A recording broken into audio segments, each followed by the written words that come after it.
बाप रे बाप सवेरे सवेरे कितना घाम भइल बारे रे चल तन छे हाल ले हां चली तनी सुख छे हाल ले जाऊ पेड़वा तर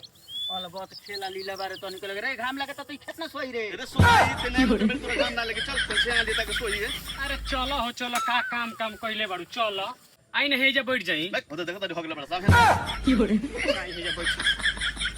अरे भाई ए चाची का रे तनी एगो गीत शुरू करी गीत सुनबे हां जगह कहत नहीं करबे नु आ तो बड़ा गइलन हां आ तोर मरद बाड़न की होरे दोनों के साथ ही गावस ठीक बा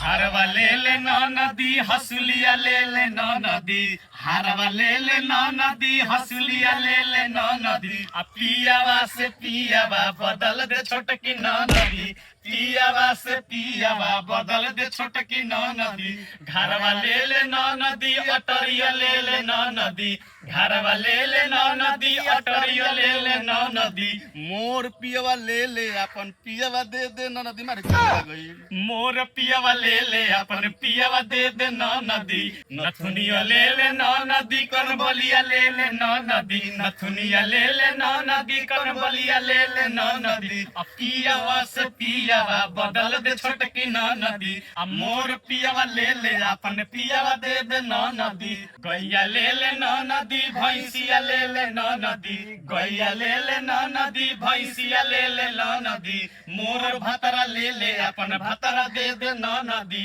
भातारा से भातारा बदल दे छोटकी न नदी भातारा से भातारा बदल दे छोटकी ना नदी हारवा ले ले ना नदी हसुलिया ले ले ना नदी हारवा ले ले ना नदी हसुलिया ले ले ना नदी पियावा से पियावा बदल दे छोटकी ना नदी पिया